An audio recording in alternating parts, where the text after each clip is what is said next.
Hi guys, કેમ છો બધા? ધીસ ઇઝ મી શ્રુતિ પંચાલ અને મેં તમને ગઈકાલે કહ્યું હતું કે આપણે એક સબ્જેક્ટનું એનાલિસિસ કરીશું કે ભાઈ ક્વેશ્ચન્સ જીપીએસસી આખરે પૂછે છે ક્યાંથી. ઓકે, બહુ જ બધા સ્પેક્યુલેશન્સ ચાલે છે અને હમણાં એક ગુજરાતી મીડિયમમાં તૈયારી કરવી કે ઇંગ્લિશ મીડિયમમાં, તો મેં એક વિડીયો બનાવ્યો હતો કે ભાઈ ગુજરાતી મીડિયમવાળા સ્ટુડન્ટ્સે એનસીઈઆરટી અને સ્ટાન્ડર્ડ રેફરન્સ બુક્સ વાંચતા શીખવું પડશે. ભલે તમે તમારા પેપર્સ ગુજરાતીમાં લખો, બટ તમારે ઇંગ્લિશ બુક્સ પર થોડોક ફોકસ કરવો પડશે. અને 2025નું જે જીપીએસસીનું પેપર છે એ હું લઈને આવી છું તમારી સામે તમને બતાવવા માટે કે ભાઈ જીપીએસસી ક્વેશ્ચન્સ પૂછે છે ક્યાંથી. આજે આપણે અર્થશાસ્ત્ર એટલે કે ઇકોનોમીની વાત કરીશું. તમે જોઈ શકશો ઘણા બધા ક્વેશ્ચન્સમાં બેઠી લાઇન્સ છે. ક્યાં તો પછી એનસીઈઆરટીનું એક ચેપ્ટરનું એક પેજ વાંચો એટલે તમને એટલી સમજણ ડેવલપ થઈ જાય સ્ટોરીના ફોર્મમાં કે તમે ક્વેશ્ચન સોલ્વ કરી શકો. તો ચલો સ્ટાર્ટ કરીએ. અમે જે એનાલિસિસ કર્યું એના પ્રમાણે લગભગ 28 કોર ઇકોનોમીના ક્વેશ્ચન્સ હતા. આની અંદર અમે સ્કીમ્સના ક્વેશ્ચન્સ એડ નથી કર્યા. હવે આ જે 28 ક્વેશ્ચન્સ હતા, અરાઉન્ડ 28-29, અમુક જે હોય છે ને બાઉન્ડ્રી પર ક્વેશ્ચન હોય છે કે બીજા સબ્જેક્ટમાં જતા રહે. સો 28 is what we have classified. એમાંથી જે ઇકોનોમિક સર્વે અને સોશિયો ઇકોનોમિક સર્વે ઓફ ગુજરાતના 4-5 ક્વેશ્ચન્સ હતા એ અમે નથી લીધા. બાકી કોર ઇકોનોમીના બધા જ ક્વેશ્ચન્સ અહીંયા લઈ લીધા છે. તો ફ્રોમ અવર એનાલિસિસ 4 બુક્સ છે જેમાંથી બેઠા ક્વેશ્ચન્સ લેવામાં આવ્યા છે. એક છે સ્ટાન્ડર્ડ 11ની એનસીઈઆરટી ઇન્ડિયન ઇકોનોમિક ડેવલપમેન્ટ, બીજી છે સ્ટાન્ડર્ડ 12ની 2 books NCERTs, introductory micro economics અને ઇન્ટ્રોડક્ટરી મેક્રો ઇકોનોમિક્સ. બરાબર. અને આ મારી સૌથી ફેવરેટ ઇન્ડિયન ઇકોનોમીની રેફરન્સ બુક જે છે નીતિન સિંઘાનિયા સર દ્વારા લખેલી મેક્રો હિલ પબ્લિકેશનની છે. આ વખતે જ્યારે કીમાં ડિસ્પ્યુટ હતો ને 2025માં જીપીએસસીમાં, જે તે સમયે જીપીએસસીએ સામે પ્રૂફ આપ્યા હતા મેક્રો હિલ દ્વારા પબ્લિશ્ડ બુક્સને રેફરન્સ બુક તરીકે ગણાવીને કે આ પ્રશ્ન કે આ વાક્ય અહીંથી લીધું છે તો અમે સાચા છીએ. સ્ટાર્ટ કરીએ આપણે એક ક્વેશ્ચન, બરાબર, પેજ નંબર સાથે લઈને આજે આવ્યા છે. We all have to thank Nidhi ma'am very much. બહુ જ મહેનત કરી છે નિધિ મેમે આ કન્ટેન્ટ ક્રિએટ કરવા માટે, કારણ કે હજી એક્ઝામને 1.5 મહિનો જેવું બચ્યું છે અને તમે હજી પણ તમારી થોડીક પ્રિપેરેશન અપગ્રેડ કરીને પ્રિલિમ્સ ક્લિયર કરી શકો છો. તો અહીંયા આગળ એક વખત ફોર્મેટ સમજી લઈએ કે ભાઈ બુકનું નામ લખ્યું છે, રેડ કલરથી એનસીઈઆરટી લખેલી હશે અને બ્લુ કલર દેખાતો નથી, બ્લુ કલરથી નીતિન સિંઘાનિયા સરની બુકનું પેજ નંબર લખ્યું છે. હું વાંચતી જઈશ. ઓકે, તો ભાઈ ક્વેશ્ચન નંબર 2-3 નહીં જઈએ કારણ કે આ તો અલગ અલગ સેટ્સમાં અલગ અલગ નંબર પર હશે. ઇક્વિલિબ્રિયમ પોઝિશન ડિમાન્ડ અને સપ્લાયની ઉપર ક્વેશ્ચન છે. આ જે એનસીઈઆરટી છે કઈ છે? 12th સ્ટાન્ડર્ડની છે. પેજ નંબર 80 પર જોવાનું થાય આપણે. મેક્રો ઇકોનોમિક્સનો ક્વેશ્ચન છે અને નીતિન સિંઘાનિયા સરની બુકમાં પેજ નંબર 13 પહેલા જ ચેપ્ટરમાં બેઠી અહીંયા લાઈન લખી છે, do not change in the absence of outside influences, does not change but output increases, equilibrium price. આ ટેબલ તમે વાંચશો, આની ઉપરનો એક નાનો ફકરો વાંચશો એટલે બેઠો આ ક્વેશ્ચનનો આન્સર આવી જશે. આગળ જઈએ આપણે. પ્લાનિંગ કમિશનની ઉપર ક્વેશ્ચન છે. એમ જોવા જઈએ તો બહુ બેઝિક ક્વેશ્ચન છે. પ્લાનિંગ કમિશન વિશે દરેક બુકમાં આપેલું હોય છે. But what I would want you to see is that બેઠા જે સેન્ટેન્સીસ છે એ લેવામાં આવ્યા છે. તમે જોશો Planning Commission had no provision for part-time members.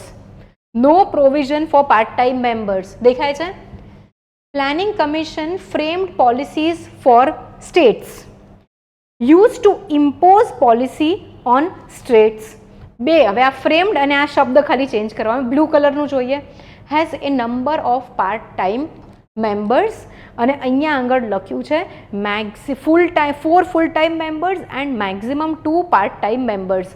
તો હવે સબ્જેક્ટિવિટી આવી ગઈ આ ક્વેશ્ચનની અંદર અને એના કારણે આ ક્વેશ્ચન કેન્સલ થયો છે. કારણ કે નંબર ઓફ એટલે વધુ પણ હોઈ શકે, એકથી વધારે, અને અહીંયા આગળ એક ફિક્સ નંબર આપ્યો છે. તો ભાઈ લોચો થઈ ગયો. NITI Aayog does not have the powers to frame policies for the state. Decentralisation, now states now play a more significant role, પણ નીતિ આયોગ જે છે એ ગાઈડિંગ પ્રિન્સિપલ્સ તો બનાવશે. તો ફરી આ ટકરાવવાળું થઈ ગયું એટલે આ ક્વેશ્ચન કેન્સલ કરવામાં આવ્યો. And actually this is the explanation given by GPSC. હા, આગળ જઈએ. એક્સપાન્શનરી પોલિસી, બરાબર. Increasing government expenditure, increase in public expenditure. આ એનસીઆરટી છે class 12 macroeconomics, page number 72. તમે પોતે ઓનલાઈન એનસીઆરટી ડાઉનલોડ કરીને આ જોઈ શકો છો. This is also from Nitin Singhania સર્સ book, page number 151. I think દેખાય છે એટલું વાંધો પણ નહીં આવે. બીજો એક ક્વેશ્ચન જોઈએ આપણે. Industrial policy resolution of 1956, class 11ની એનસીઆરટી છે, chapter 2, page number 12. Mahalanobis plan જે છે એના વિશે લખ્યું છે. નાવસી તમે જોશો ને તો ઘણી બધી બુક્સની અંદર આ પંચવર્ષીય યોજના 5 યર પ્લાન્સ વિશે માહિતી હોય છે જ, પણ અહીંયા તમે જોશો તો તમને બેઠે બેઠી વસ્તુઓ દેખાશે. જો ફર્સ્ટ હું તમને કરું, industries were classified in 3 categories in this policy. અહીંયા શું લખે છે? 4 ફોલ્ડ ક્લાસિફિકેશન જે છે એ ચેન્જ કરવામાં આવ્યું હતું 3 ફોલ્ડ ક્લાસિફિકેશનમાં બેઠું આવે છે. પીસી મહાનલોબિસ મોડલ, યસ, તો આ પોલિસીનું બરાબર છે. સ્મોલ એન્ડ મીડિયમ એન્ટરપ્રાઇઝ, અહીંયા જોશો તો emphasis was on heavy industries. તો બેઠે બેઠું જો તમે આ સોર્સિસ વાંચ્યા હોય અને આ પેરેગ્રાફ વાંચશો તો તમને મળી જશે આ ક્વેશ્ચનનો આન્સર. આ છે ક્લાસ 12. આ ક્વેશ્ચન જે છે આનું કેવું છે કે આખું એક પેજ સ્ટોરી ફોર્મમાં આપ્યું છે, એ વાંચશો તો એટલી અન્ડરસ્ટેન્ડિંગ ડેવલપ થઈ જશે કે તમે આ સોલ્વ કરી શકશો. ચેપ્ટર નંબર 6 છે મેક્રો ઇકોનોમિક્સની બુક, ક્લાસ 12. વાંચજો, આન્સર આવી જશે ફોર શ્યોર. આ ક્વેશ્ચન તમે જુઓ, તમને એકચ્યુઅલી મજા આવશે. મજા એટલે મને તો બહુ જ મજા આવી ગઈ, કારણ કે એકદમ બેઠે બેઠું લખ્યું છે બધું. Okay. SEZ policy in India was અનાઉન્સ્ડ in 2000. બેઠું તમને અહીંયા જોવા મળી જશે. First SEZ policy was અનાઉન્સ્ડ in 2000, બરાબર. પછી ઇન ઇન્ડિયા, એક શબ્દ પણ આઘો પાછો નથી. એમ શું છે? Increase foreign investment in India and to provide what to enhance foreign investment and to provide internationally competitive environment for exports. Same sentence છે. SEZ Act was passed in 2010. હવે અહીંયા આગળ ચોખ્ખું લખ્યું છે પાસ થઈ હતી 2005માં. આ નીતિન સિંઘાનિયા સરનું બુકનું પેજ નંબર 486 છે, right. So lot of students online ઝઘડવા આવી જાય છે જ્યારે હું એમ કહું કે ભાઈ સ્ટાન્ડર્ડ રેફરન્સ બુક્સ વાંચીને જાઓ. ઘણું બધું એમાંથી પૂછાય છે. એનસીઆરટીઝ બી વાંચવી જ પડશે. અહીંયા આગળ પર ઇન્ક્રીઝ ફોરેન ઇન્વેસ્ટમેન્ટ છે, તમારો આન્સર આવી જશે જો તમારા સોર્સિસ પ્રોપર છે તો, right. So I am not here telling you કે ઇંગ્લિશ મેચ તૈયારી કરાય. આઈ એમ ટેલિંગ યુ કે ભાઈ આ જે લેંગ્વેજનો ડર છે ને એ કાઢી નાખો. દાખલા તરીકે તમે આ સ્ટેટમેન્ટ વાંચી રહ્યા છો, બરાબર, એનસીઆરટી વાંચી રહ્યા છો. ઇટ ઇઝ હું તમારી જગ્યાએ હતી તો હું શું કરતી હતી? ચલો એ વિચારીએ કે ભાઈ એનસીઆરટી કોઈને ના સમજમાં આવે. મારું સાયન્સ બેકગ્રાઉન્ડ હતું, મને તો ઇકોનોમી જરાય ખબર નથી પડતી, તો મેં શું કર્યું હતું? એનસીઆરટી લીધી.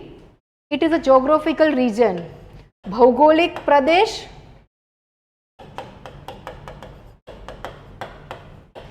આ ખોટું લખ્યું છે બટ ડોન્ટ માઇન્ડ માય જોડણી. ધેટ હેઝ ઇકોનોમિક લોઝ, અર્થતંત્રના કાયદા. મને જે સમજાતું હતું મારી લેંગ્વેજમાં મેં કન્વર્ટ કરી હતી આખી એનસીઆરટીઝને. ડિફરન્ટ બધાને ખબર પડે જુદું. From a countries typical economic lose, કે ભાઈ અલગ હશે. યુઝ્યુઅલી, સામાન્ય રીતે, the goal is two increase foreign investment. તો અહીંયા આપણે આપણી ભાષામાં લખી નાખવાનું છે કે ઉદ્દેશ શું છે? વિદેશી રોકાણ વધારવું. SEZ એસ્ટાબ્લિશ થયા છે ઘણા બધા દેશોમાં. હવે દેશના નામ તો ગુજરાતીમાં લખવા જરૂરી નથી, બસ આટલા 3-4 શબ્દો તમારી એનસીઆરટીઝમાં એડ કરવાથી તમને ફકરો સમજાઈ જશે અને તમારા મગજમાં એક અન્ડરસ્ટેન્ડિંગ તમારી પોતાની ભાષામાં બનતી જશે. મેં તો આખી એમ લક્ષ્મીકાંત સરની બુક પણ મારી લેંગ્વેજમાં કન્વર્ટ કરી હતી. મહેનત તો કરવી પડશે છોકરાઓ, કારણ કે જેટલું મોટું પ્રાઇઝ ઓર જેટલું મોટું રિઝલ્ટ એટલી વધારે મહેનત. અગેન તમે જોશો તો સેમ સેન્ટેન્સીસ જોવા મળશે. Can cut rate or increase rate, can cut rate or increase આવી ગયું. Policy priority is equal on both inflation and growth. Policy priority is equal on both inflation and growth. Same statements જોવા મળે છે તમને લોકોને. Topic is monetary policy. તો ભાઈ નીતિન સિંઘાનિયા સરની બુકમાં પેજ 229 પર આ આખું બોક્સ છે અને ક્લાસ 12 એટલે કે સ્ટાન્ડર્ડ 12ની ચેપ્ટર 3માં એક ફકરો વાંચશો એટલે તમારો આન્સર આવી જશે. સો બધા જ ક્વેશ્ચન્સ અહીંયા છે એ આવી રીતે અમે મેપ કર્યા છે અને આવતીકાલે અમે લોકો પોલિટી ને મેપ કરીને લાવીશું કે ભાઈ પોલિટીના પણ ક્વેશ્ચન્સ બહુ વધારે આવે છે તો કયા સોર્સમાંથી વાંચવું તો આપણું પોલિટી પણ સાચું પડે. સેમ વસ્તુ અમે દરેક સબ્જેક્ટ માટે તમારા માટે લઈને આવીશું કે કયા સોર્સમાંથી, બરાબર, કયો સબ્જેક્ટ કઈ બુકમાંથી વધુ પૂછાઈ રહ્યો છે. હવે અહીંયા જોશો લેન્ડ રિફોર્મ્સ, ભાઈ જમીન સુધારાની વાત કરવામાં આવી રહી છે. હવે આનો એમ શું છે? Was to pass on the ownership of land from landlords to પેઝન્ટ્સ.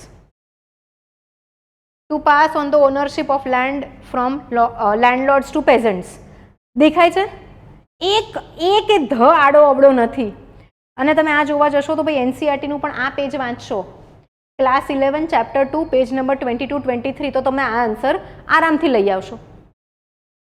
તો ધ પોઈન્ટ ઇઝ કે ગાઈઝ તમને કઈ ચોપડી શૈલી લાગે છે એની ઉપર ફોકસ ના કરો. ક્વેશ્ચન્સ ક્યાંથી પૂછે છે જીપીએસસી જ્યારે પેપર બનાવવા બેસે તો કઈ ચોપડી લઈને બેસે છે એની ઉપર ફોકસ કરો.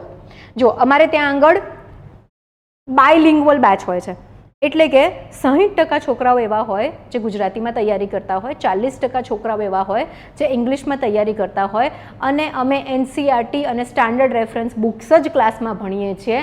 આખું પાછળનું પીપીટી ઇંગ્લિશમાં હોય છે બટ અમારા સ્ટુડન્ટ્સને લેંગ્વેજ બેરિયર નથી રહેતો. They can understand everything. Even જે અમારી મેન્સની દિશા બેચ છે એમાં જે ગુજરાતી મીડિયમના છોકરાઓ હતા એ લોકોએ ગુજરાતીમાં પેપર લખ્યા છે અને એ લોકોના પણ ઇન્ટરવ્યૂ કોલ આવ્યા છે. તો લેંગ્વેજ બેરિયરને જ્યારે દૂર કરશો ત્યારે જ તમે બહુ જ સારા નંબરથી પાસ થઈ શકશો. બીજો question, class 12 micro economics.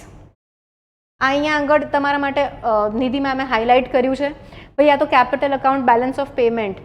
Balance of પેમેન્ટમાં હું હંમેશા કહું કે નીતિન સિંઘાનિયા સરની બુકમાં જે આ ચાર્ટ છે ને તમારા બધા જ ક્વેશ્ચન્સનો આન્સર લાવી દેશે.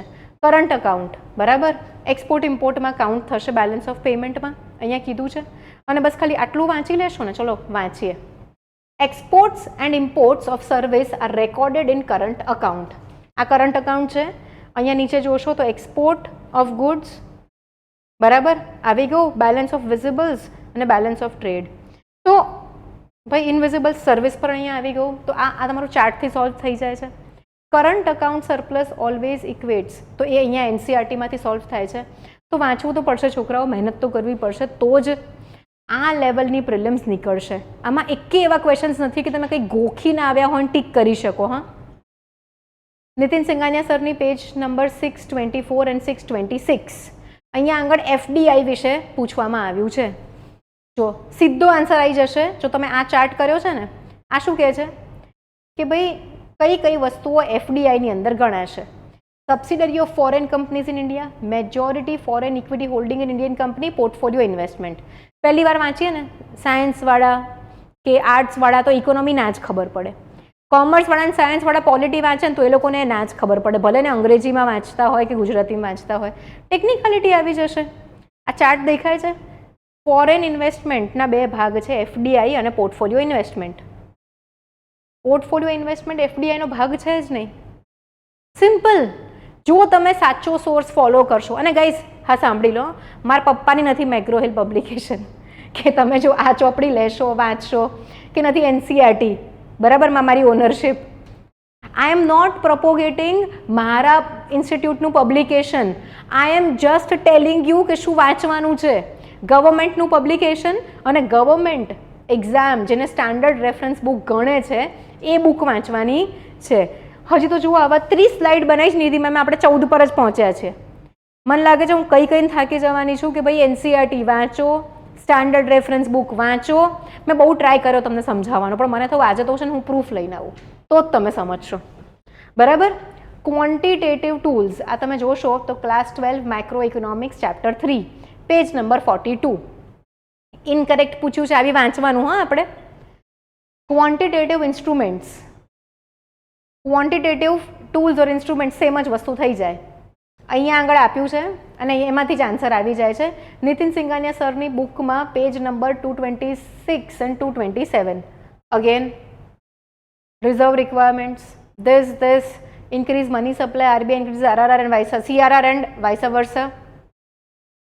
ગાઈસ હું સાચા થાકી ગઈ સમજાઈને, આ તો બહુ પ્રિસાઇઝ સમજાવવાનું છે. હવે તો પ્લીઝ સમજો બધા, રાઈટ? અને તો જે લોકોને છે ને મારું ગાઈડન્સમાં ઇન્ટરેસ્ટ ના હોય ને એ લોકો મારા વિડીયો ના જુઓ, હે ને? ફાલતુમાં ડિસલાઇક કરવાનું કે નીચે ઝઘડવાનું એવું બધું શું કરવા કરો છો? I will always tell you the truth, ભલે ગમે એટલું કડવું હોય, ગમે એટલું ડિફિકલ્ટ હોય. નીતિન સિંઘાનિયા સરનું બુકમાં chapter number 1 page number 3 and 4 ફરી ફર્સ્ટમાંથી આવ્યો. માઇક્રો ઇકોનોમિક્સ એટલે શું છે? આખા ઇકોનોમીની આપણે વાત કરીશું, બેરોજગારી, ફુગાવો એટસેટ્રા એટસેટ્રા. માઇક્રો ઇકોનોમી એટલે આપણે આપણા નિજી જીવનમાં કેટલું અસર કરે છે એની વાત કરીશું. બેઝિક છે, જો આટલું બેઝિક ના આવડે તો શું કરવાનું બેટા? પછી એક્ઝામ આપવાનો કોઈ મતલબ જ ના રહે ને. Class 12 chapter 2 micro economics page 24 and table 2.4. Nitin Singhania સરની બુકમાં page number 44. Now just look at the work Nidhi ma'am has done. એક ક્વેશ્ચન બે બુકમાંથી મેપ કરીને આપ્યો છે તમને. ઓકે, GVA, GDP અને અહીંયા તો બેઠે બેઠા સેન્ટેન્સીસ ત્યાં તમને મૂકેલા દેખાશે. GDP, market value of all final goods and services produced within the boundary of a country. અને GVA બંને સરસ રીતે આપ્યું છે. આ એક સેન્ટેન્સ ફર્સ્ટ પોઈન્ટથી જ આન્સર આવી જાય. હવે થોડુંક સ્પીડઅપ કરીએ આપણે. ટેક્સ સ્ટ્રક્ચર, ભાઈ STT, security transaction tax, direct tax છે, ઇનડાયરેક્ટ ટેક્સ છે જ નહીં. તમે 2 કેન્સલ કરશો એટલે અડધા તો પહોંચી ગયા. સ્ટોક એક્સચેન્જ લેશે તમારે, જો શેર બજારમાં પપ્પા બી કરતા હોય, તમે બી કરતા હોય તો આ તો જનરલ નોલેજ છે, પણ અહીંયા લખેલું પણ છે બરાબર. લિસ્ટેડ ઓન સ્ટોક એક્સચેન્જ લેતી કરતી વખતે. અને આ જે આખો ચેપ્ટર, આ ટેક્સ છે ને, ટાઈપ્સ ઓફ ટેક્સીસ આપ્યા છે નીતિન સિંઘાનિયા સરની બુકમાં. તો ડાયરેક્ટ ટેક્સના હેડિંગની નીચે 10-12 ટેક્સ આપ્યા છે. આ એમાંનો એક છે. ફરી CRRની ઉપર ક્વેશ્ચન આવી ગયો. Class 12 micro economics chapter 3 page 40. Nitin Singhania સરની બુક 226-227. તમે જુઓ આ 226 પેજ તો ત્રીજી વાર આવ્યું બરાબર છે. CRR શું છે? To decrease money supply, the RBI increases CRR and vice versa. આ જ કોન્સેપ્ટની ઉપર આગળ પણ એક ક્વેશ્ચન હતો. માર્જિનલ કોસ્ટ, આ NCERTમાં છે, class 12 micro economics chapter 3 page 44. શું લખ્યું છે અહીંયા આગળ? Is change in total cost due to an additional unit of output produced. Change in total cost per unit of change in output. Change in output is also additional output કહી જ શકાય આપણે. સો આ પણ બેઠે બેઠું આપણે કહી જ શકાય. આ વાંચ્યું હોય તો આ ક્વેશ્ચન આવડે. મોનોપોલિસ્ટિક કોમ્પિટિશન, આ આખો ટોપિક જ NCERTમાં છે. અને number of firms is large, અહીં large number of buyers and sellers આવી ગયું. Free entry exit of firms, free entry exit of firms લખ્યું છે. Then you see strong dependence, this that selling cost વાળો કોન્સેપ્ટ આવી ગયો નીતિન સિંઘાનિયા સરની બુકમાંથી. એન્ડ જે સિમિલર પ્રોડક્ટ્સ વાળું સ્ટ્રોંગ ઇન્ટરડિપેન્ડન્સ એ આવી ગયો અહીંયાથી. Class 12 micro economics question cancel થયો છે કારણ કે નીતિન સિંઘાનિયા સરની બુક સાથે પાછો પંગો થઈ ગયો એ લોકોનો. ફ્રેમિંગમાં ઇશ્યુ કરી નાખ્યો છે. તો આ ક્વેશ્ચન પર આપણે બહુ ડીપ ડાઇવ નહીં કરીએ, પણ તમે જોશો તો આ દેખાય છે અહીંયા આગળ બધું જ એક વર્ડ આમાંથી લેવામાં આવી રહ્યો છે. Class 12 micro economics page number 29-30 વાંચશો એટલે આ કોર ઇન્ફ્લેશન અને હેડલાઇન ઇન્ફ્લેશનનો આન્સર આવી જશે. એન્ડ નીતિન સિંઘાનિયા સરની બુકની અંદર પણ આ બહુ જ ક્લિયરલી મેન્શન ટોપિક છે. આનો ફોટો આઈ થિંક રહી ગયો છે, કંઈ વાંધો નહીં, આપણે આગળ જઈએ. Number 45 Indian, oh my god, આ બી મારો one of the most favourite છે. આ જોજો હા, નીતિન સિંઘાનિયા સરની બુક પેજ નંબર 704, 709, 710. 17.7% દેખાય છે પોપ્યુલેશન.